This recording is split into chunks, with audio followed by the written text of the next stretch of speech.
Start में से लेके एंड तक पूरा आप उपस्थित है मंत्र के साथ, ठीक है। कोई जल्दबाजी नहीं है, कोई हरीडनेस नहीं है, मंत्र के साथ आप उपस्थित हैं। ऐसा स्लो करके करके, और जहाँ तक है जपमाला को हृदय के पास रखेगा। हृदय में है तो हृदय के पास भगवती भगवान का स्थान है, तो यहाँ पे रखेंगे। और हृदय का होता है लोकेशन सेंटर में होता है। ये फिजिकल हार्ट है, ये जो है फिजिकल हार्ट है जहाँ से पंपिंग, पर ये है सेंटर, ठीक है। यहाँ पे होता है, क्योंकि जब हनुमान जी खोल के दिखाते हैं तो यहाँ पे होते हैं राम और राम जी और माँ सीता सभी लोग उपस्थित यहाँ पे होते हैं। इसका ये जगह आपका हेडक्वार्टर्स बनना चाहिए आपके लाइफ का। समझ में आ गया? सिंपल सी बात है इसमें कोई। जब आप जप ध्यान ये सब कर रहे हो, गहराई से कर रहे हो और श्रद्धा से कर रहे हो, भक्तिपूर्वक कर रहे हो, तो ये जगह जो है आपका हेडक्वार्टर्स बन जाए, और इस जगह से ही पूरा सर्कुलेशन, ये सर्कुलेशन का, ये पूरा लाइफ का चलाने का रिदम जो है, ताल जो होता है लाइफ का चलाने का, अगर सही ढंग से हमारा साधना नहीं है, क्रिया नहीं है, जप ध्यान विचार नहीं है, कोई भी एक उच्च स्थान की शक्ति के साथ जोड़ सम्मेलन नहीं है, संजोग नहीं है, तो ये जो ताल है बेताल हो जाएगा। ऐसा तो उसमें ही आपको एंग्जाइटी आता है कि क्या चल रहा है, समझ में नहीं आ रहा है, क्या हो रहा है, ये क्यों पकड़ में नहीं आ रहा है, ये क्यों समझ में नहीं आ रहा है। ये जो होता है ये बेताल हो गया। लाइफ को ताल में लेके आने के लिए जप ध्यान साधना का माध्यम लीजिए। अब जब जप ध्यान साधना का माध्यम ले रहे हैं और हृदय पे आप उपस्थित हो रहे हैं और उसका ध्यान केंद्रित कर रहे हो, तो हृदय की भाषा क्या है बताइए? हृदय की भाषा क्या है? हाँ जी, शांति, प्रेम, ये सब आप मन की बात कर रहे हैं।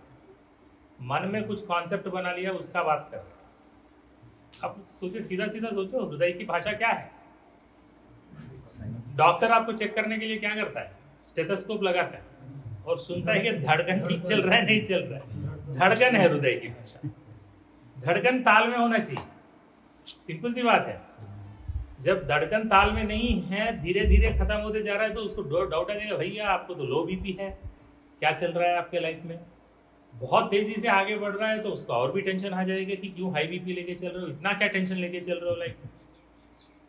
अब ताल को आपको केंद्रित करना पड़ेगा और नियमित करना पड़ेगा, उसको नियंत्रित करना पड़ेगा, और ताल को एकदम बेताल से ताल बनाना पड़ेगा। और बेताल होते जाना सांसारिक रूप से ये एकदम सहज विषय है। अगर हम सोचे कि नहीं हर वक्त हमें ताल में ही रह के चलना है, तो कभी नहीं हो सकता है। डिसिप्लिन कोई भी एकदम पकड़ के इतना खींच नहीं सकता है, लंबा लंबा रस्सी से खींच नहीं सकता है। कभी ना कभी बेताल होता है। तो बेताल हुआ तो कितना जल्दी आप उसको सेंटर में लेके आ सके, ये आपकी आध्यात्मिक ऊर्जा और आध्यात्मिक प्रगति का एक मापदंड है। ये मापदंड नहीं है कि आप बेताल हो ही नहीं रहे हो, ये तो चांस ही नहीं है। बड़े से बड़े आदमी भी ऊपर से नीचे गिरते हैं, और जितना बड़ा हो गया है और जब वो गिरता है तो और भी चोट ज्यादा लगता है। सीधी सी बात है। जिसके हाथ में जिम्मेदारी दी गई है, जिसके हाथ में एक स्वभाव से वो उनको निभाने का कोई भी जिम्मेदारी है, उनका बड़े रिस्पॉन्सिबिलिटीज है फैमिली के तरफ और उनके तरफ, जैसे जैसे आप बढ़ते जाते हैं और तब आप गिरते हैं तो और भी चोट ज्यादा लगता है। बचपन में हम खेलते कूदते गिर गए तो कोई प्रॉब्लम नहीं है, बहुत सारे मरहम लगाने वाले हैं। अब बड़े होने के बाद गिरते हैं तो मरहम लगाने वाले कोई नहीं है, और ऊपर से ताना देने वाले और ज्यादा से ज्यादा उंगली दिखाने वाले होते हैं। तो ये सोचने वाले होते हैं इस चोट को और थोड़ा बड़ा कैसे किया जाए और इसको थोड़ा और गहरा किया कैसे किया। इसमें तो अंतर है। तो जीवन ने ऐसा शैली क्यों बनाया है कि बचपन में सभी लोग आपको तो मलहम लगाने वाले हैं, और बड़े होने के बाद आपको तो सभी लोग और भी गहराई से चोट लगाने की कोशिश कर रहे हैं। ऐसा क्यों हुआ है? इसका मतलब है जीवन आपको एक चैलेंज फेंका है बचपन में ही, कि जैसे जैसे तुम बढ़ोगे तुम्हारी शक्ति की मापदंड लिया जाएगा, और तुम्हारा शक्ति की क्या चल रहा है टेस्टिंग लिया जाएगा। जैसे जैसे तुम बढ़ रहे हो तो आपको शक्ति और कैपेसिटी बढ़ाने की आपको एकदम क्लियर संदेश है जीवन का।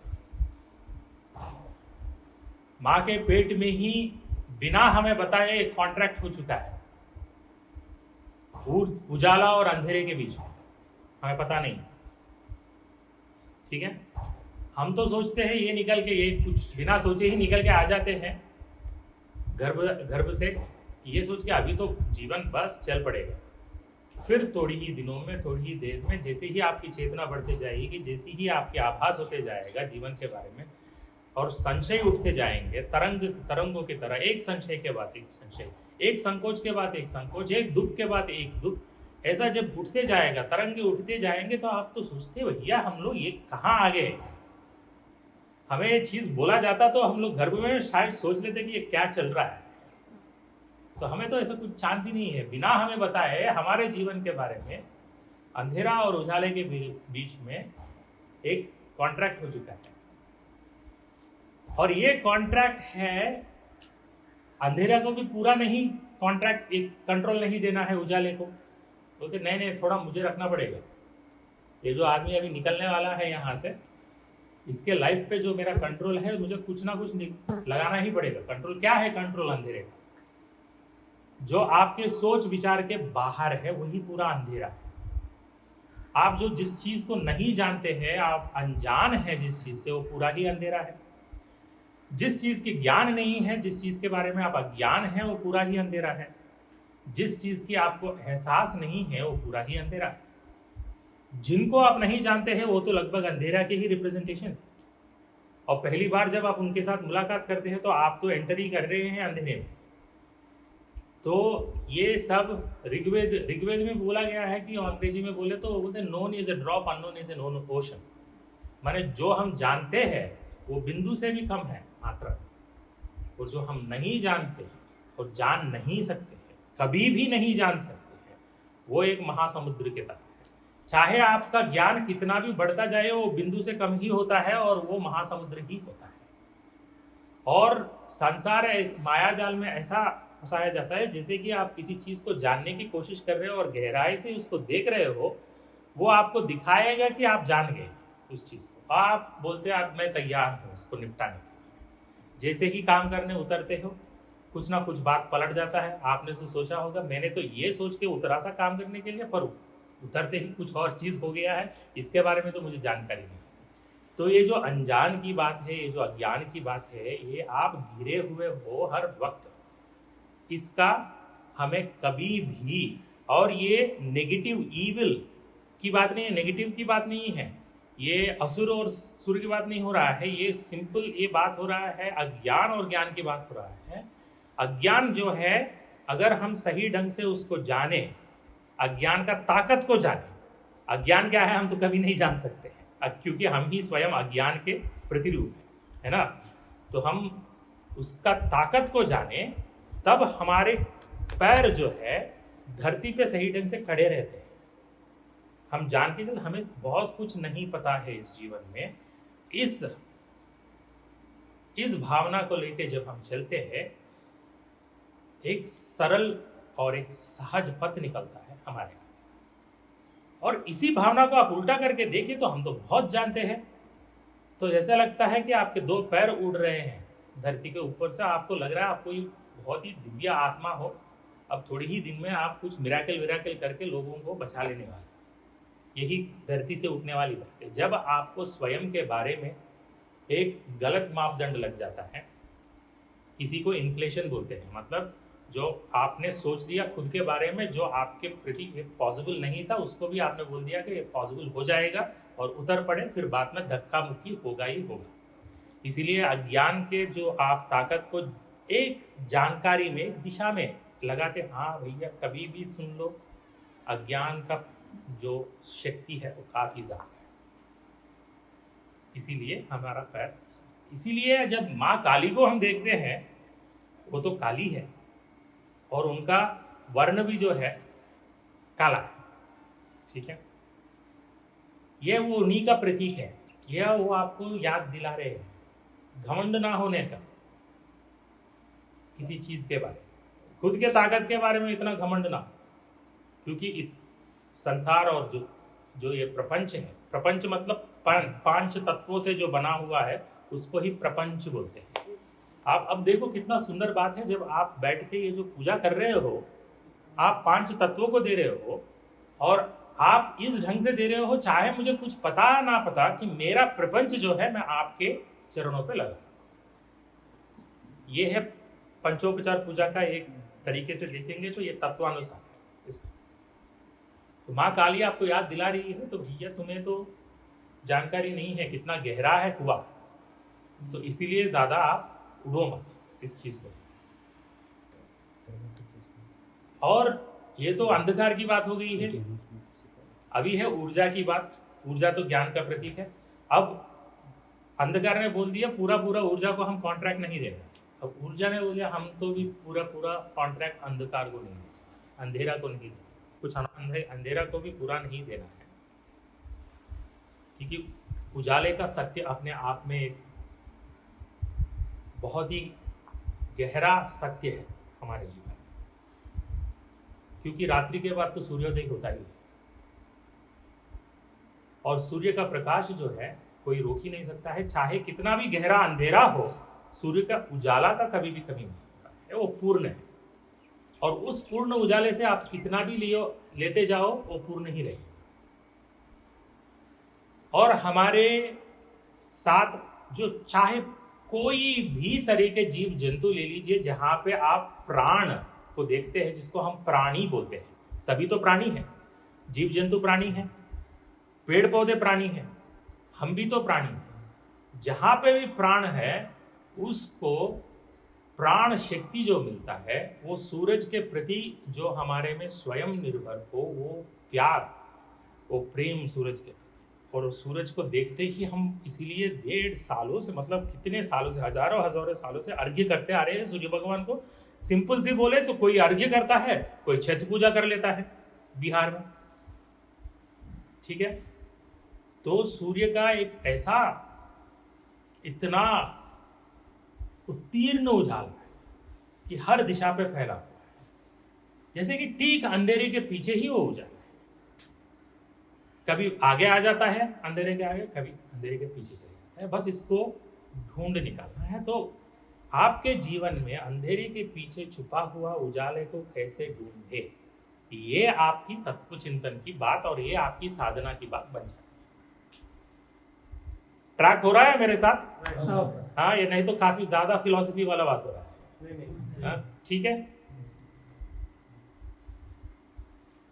तो इन दोनों के बीच में जब कॉन्ट्रैक्ट हुआ है, हमें ठीक उस जगह पे छोड़ा गया है जहां पे पूर्ण तरह से अंधेरा नहीं है और पूर्ण तरह से उजाला नहीं है। एक संध्या है जिसको बोलते हैं ट्वाइलाइट। तो इस चक्कर में हमें पता नहीं चलता है, इस लाइट में, अंधेरे में तो कुछ नहीं दिखता है, वो तो ठीक बात है। उजाले में पूर्ण ढंग से आपको दिखता है, वो तो ठीक बात है। पर ये जो संध्या वाली चीज में ना, सांप क्या है, रस्सी क्या है, ये समझ में नहीं आता आपको। अगर आप सही ढंग से ऑब्जर्व भी करते हैं, आपने गाँव में देखा है नहीं देखा है, ठीक एक्चुअली संध्या हो रहा है, सूर्यास्त हो रहा है, अभी भी थोड़ा बहुत उजाला है, वो टाइम पे सांप वाप निकलना चालू होता है। आप देख लो उसमें, क्योंकि ये ऐसा समय है, ये एकदम ठीक समय है, जो कि एकदम पाताल में जो छुपे हुए जो गहरे शक्तियां हैं उनको लगता है कि ये ठीक है, क्योंकि ये समय में मानव के चेतना जो है वो एक कंफ्यूज्ड स्टेट में होता है। उसको पूरा पूरा कॉन्फिडेंस नहीं होता है किसी भी चीज के बारे में। हाथ में पकड़ा दे वो टाइम पे उसको समझ में नहीं आता क्या हाथ में पकड़ा दिया गया है। ये कंफ्यूज्ड स्टेट लगभग हमारे जीवन भर हम लोग इसी में फिरते रहते हैं, हर वक्त ये जो फिरते रहते हैं। ये अज्ञान की ज्ञान की जो खेल में जो हमें फंसाया गया है, या समझो कि कॉन्ट्रैक्ट हो चुका है तो हमें आया है। तो हमारा बस साधना के माध्यम से आपके लिए हेडक्वार्टर्स जो है, जहां पे हेडलाइट है आपके जीवन के लिए, जहां से ऊर्जा डाल के आपको लाइट दिखाया जा रहा है कि सत्य क्या है, वो हृदय।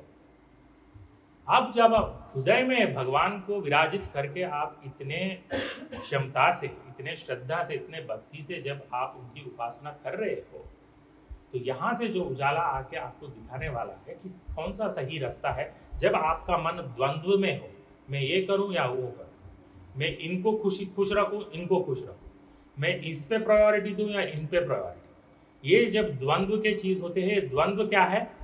ये द्वंद्व फिर से वही चीज है, लाइट और डार्कनेस का कॉन्ट्रैक्ट है, वो द्वंद्व है। ठीक है, तो उस जगह पे आपको आपका हेडक्वार्टर से हेडलाइट आना चाहिए।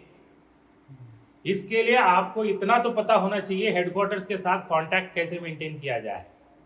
उसके लिए आपको कोई सडनली जाके बोल दिया मुझे उनसे बात करना है हाई ऑफिसर से, कौन बोलेगा तू कौन है? पर अगर आप रोज वो कनेक्शन बना रहे हो तो सभी लोग हेडक्वार्टर्स में आपको जानना चालू करते हैं कि हाँ अच्छा ये तो रोज आता है भैया, बैठता है यहाँ पे रोज हनुमान मंदिर, वो तो मतलब मंगलवार को हनुमान मंदिर आता ही आता है, शनिवार को ये वहाँ पे आता ही आता है। ये जो पहचान बनाते हैं आप एक उच्च शक्तियों के साथ, दिव्य शक्तियों के साथ जो बोल सकते हो, आपके जीवन के माध्यम को और जीवन के ताल को बना के रखने के लिए वो उन्होंने आपके लिए आपके साथ खड़े हैं। आप ताल बनाना पूरा जो है, बेताल को ताल बनाना पूरा जो है अपने ही कंधे में मत लीजिए। आपके लिए भगवान ने बहुत सारे शक्तियों को भेज के रखा है कि आपके साथ ये सब शक्तियां जो है आपको ताल बनाते रखेंगे, इसलिए साधना का माध्यम है, इसलिए सब। ठीक है, ये कुछ बातों से मुझे बस आपको बताना था कि आप जो कर रहे हो, आप अपने ही जीवन में एक सेंटर को लेके आ रहे हो, एक ताल को लेके, एक बहुत बड़ी जगह, एक आसन बना रहे हो जो आपके हृदय में। उस आसन में आप स्वयं विराजित हो, ये चेतना लेके, ये धारणा लेके, ये ध्यानस्थ होके आप कभी भी बैठ सकते हो, चाहे कितना भी बड़ा एकदम तूफान मच जाए, आप उसमें विराजमान होकर बैठ सकते हो। तभी बैठ सकते हो जब आप अभी बैठ सकते हो। अभी आपको समझ में आएगा कि क्या है बैठने का। ठीक है, चलिए, तो अभी हम संध्या का मुझे पूजा करना है, तो वो समय में मैंने उनको रिक्वेस्ट किया है, हमारे अनिरुद्ध और वेंकट जी है, उनमें से कोई आपके साथ काल भैरव अष्टकम सिखाया है उन्होंने, सुना? करिए, बहुत बहुत पसंद है बाबा को, भैरव बाबा को ये वाला स्तोत्र जो है बहुत ही पसंद है। काशी के काल भैरव जो है उनको बहुत पसंद है, ये स्वयं आदि शंकराचार्य ने लिखा है। ठीक है, और इसका पाठन करिए और हम पूजा करेंगे। फिर थोड़ी देर बाद मैं बताऊंगा, तब शांत हो जाइए, थोड़ा ध्यान में जाइए, क्योंकि ये सब जो मुझे बताना था, मेन चीज़ तो ये था। जब मैं आपको बोलूंगा कि ध्यानस्थ हो जाओ, कल सुबह थोड़ा ध्यान भी करेंगे, आज भी शाम में करेंगे ध्यान, अभी करना बहुत ही महत्वपूर्ण है, बहुत अच्छा रहेगा ये समय। जब ये समय में आप ध्यान करेंगे, ध्यान के लिए आपको इतना ही सीखना है कि जहाँ पे आप पूरा जोर लगा के भक्ति श्रद्धा के साथ भगवत का उपासना लेके उनका उपस्थिति यहाँ पे हृदय में मान के चला है, अब थोड़ी देर के लिए आप बिना मंत्र उच्चारण करें, केवल उस हृदय के केंद्र वहाँ पे ही अपना पूरा अटेंशन को केंद्रित करके, अपना धारणा करके आप वहाँ पे बैठेंगे और वहीं पे बैठे रहेंगे। कितना देर के लिए बैठ सकते हैं, और वहीं पे माँ दुर्गा को, वहीं पे बाबा को, भैरव बाबा को देखिए, और ऐसा देखिए और ऐसा सोचिए कि आप एकदम अंजलि मुद्रा में उनको विनम्र भाव से, पूरा भक्तिपूर्वक भाव से उनको आप प्रणाम कर रहे हैं, और वो आपकी समृद्धि, प्रसिद्धि, संरक्षण के लिए वो आशीर्वाद दे रहे हैं। ये भावना के साथ आप धारणा करें। ठीक है, मैं जब बोलूँगा, पहले काल भैरवाष्टकम, फिर धारणा, फिर थोड़ी देर के लिए माँ दुर्गा का जाप, फिर आज की समाप्ति। ठीक है, जय माँ।